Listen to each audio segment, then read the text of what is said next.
Hello hello, hello అంటున్నా. ఎవరు మాట్లాడుతున్నారు? మీరెవరో చెప్తారా? మా ఇంటికి ఫోన్ చేసి మీరెవరు అని మమ్మల్ని అడుగుతావేంటి?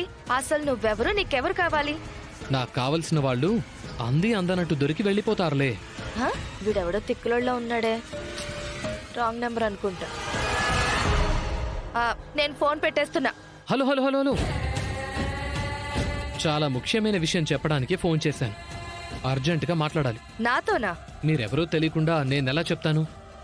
అబ్బో, పేరు పారు, పూర్తిగా అయితే పార్వతి అంటారు. కానీ పక్కన తీ ఉన్నట్టు పట్టించుకోరు. బొద్దుగా ఉండను కానీ ముద్దుగా అయితే ఉంటాను. చాలా ఇంకేమైనా వివరాలు కావాలా? అయితే మీతో మాట్లాడడం అనవసరం. అదేంటి? నీ ఇంట్లో అడ్డు అదుపు లేకుండా నోరు పారేసుకునేదెవరు? మా పద్మ వదినా. ఆవిని పిలు. ఆ మొక్క ముందే చెప్పొచ్చుగా. వదినా, పద్మ వదినా. వదినా, నీకే ఫోన్. నీకే ఫోను. ఏం చెప్తున్నాడో వాడికే అర్థం అవ్వట్లేదు. హలో, ఎవరు? రామన్న, ఆకాశ రామన్న. ఆకాశ రామన్న. ఎవరండి మీరు? ఎందుకు ఫోన్ చేశారు? చావు కబురు చల్లగా చెప్పడానికి. ఎవరి చావు? నీ కొడుకు చావే.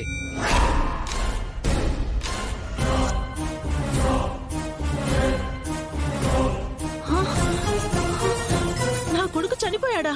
ఏం మాట్లాడుతున్నారు? అయ్యయ్యో, ఎవరు మీరు? నా కొడుకుని ఎక్కడ చూశారు? చెప్పండి, ఎవరు మీరు? అయ్యయ్యో, బాబుగారు, అక్క, అక్క, బాబుగారు, త్వరగా రండి, ఘోరం జరిగిపోయింది. అక్క. ఆవిని గట్టిగా అరవద్దని చెప్పు. కంగారు పడకు. వివరాలన్నీ పూసగుచ్చినట్టు చెప్పడానికి మాది వార్తా ఛానల్ కాదు. ఒక మామిడి తోటలో చెట్టు కురేసుకున్నాడు. నాలుక బయటకొచ్చింది, ఊపిరి పైకి పోయింది. షార్ట్ కట్లో ఇది మ్యాటర్. బాబుగారు, అయ్యయ్యో, వదినా. కంగారు పడు పార్వతి. సీను చచ్చిపోయాడు బాబుగారు. హలో,